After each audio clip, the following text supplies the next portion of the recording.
જય સંવિધાન, જય કોળી સમાજ. હું ચિરાગ ઝાલા, યુવા કોળી એકતા સંગઠન ગુજરાત અધ્યક્ષ.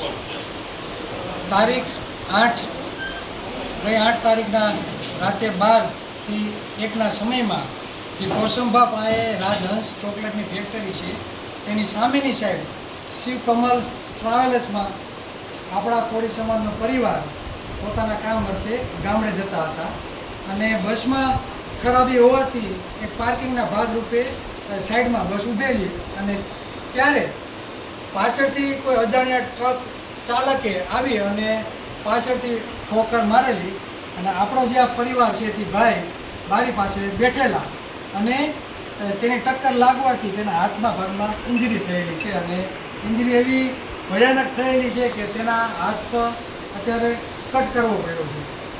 પણ વાત કહેવાની એ છે કે 2 દિવસ 8 તારીખે બનાવ બન્યો રાતે. તેને ભરૂચ પહેલાં લઈ ગયા, પછી ત્યાંથી સુરત લઈ આવ્યા સિવિલમાં, ત્યાર પછી સરથાણા ઓર્થોપેડિક હોસ્પિટલમાં તેમને દાખલ કરી ત્યાં તેની ટ્રીટમેન્ટ કરેલી છે.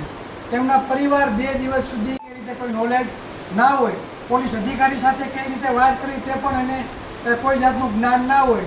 હંમેશા પોલીસ દળનો માહોલ હોય તો કદાચ પોલીસ અધિકારીથી તે લોકો ડરતા પણ હોય.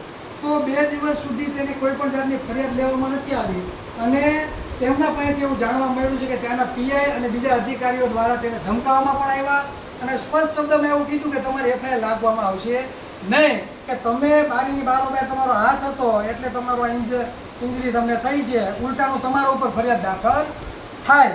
એટલે મારું કહેવાનું એવું છે કે ખરેખર કોઈ વ્યક્તિ રોડના કાંઠે ઊભો હોય ને કદાચ ચાલીને જતો ને કોઈ ગાડીની ઠોકર મારીને વયો ગયો, શું તેની ફરિયાદ ન થાય?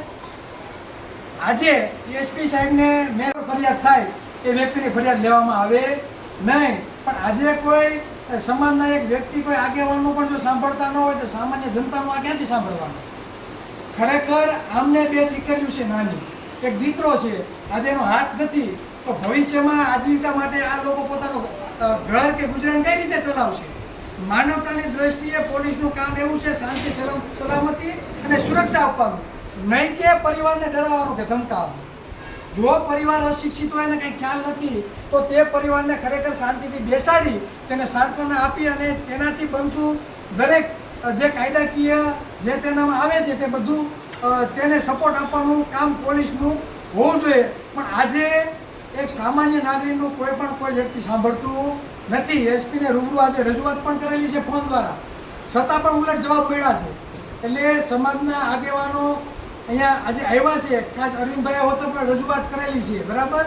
જો અમને રિસ્પોન્સ નહીં મળે તો આ ભાઈને અહીંયા રજા મળશે એટલે તે ઘરે નહીં જાય, સીધા સુરત કમિશનર કચેરીએ કમિશનર સાહેબની કેબિનમાં જશે.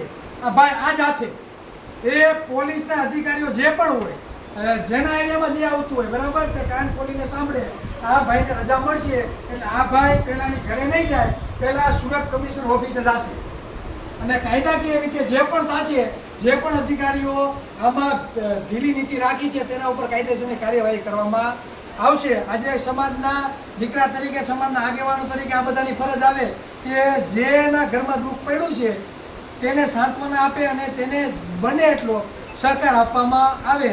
આજે અરવિંદભાઈને પણ એક ફોન આવ્યો એટલે તરત તે તાત્કાલિક આવી ગયા. બીજા રમેશભાઈ, વિશાલભાઈ, આ બધા લોકો અહીંયા અત્યારે ઘટના સ્થળે પહોંચ્યા છીએ અને અમારાથી બને એટલો પૂરતો અમે પ્રયત્ન કરીએ છીએ કે આ વ્યક્તિને કોર્ટમાં પણ જ્યારે જરૂર પડે કાયદાકીય રીતે ક્લેમ પકડવાથી માંડી જ્યાં પણ જરૂર પડશે ત્યારે અમે બધા તેના પડકે ખડે પગે અમે ઊભા છીએ તેવી અમે બાંહેધરી આપીએ છીએ. જય સંવિધાન, જય ભારત.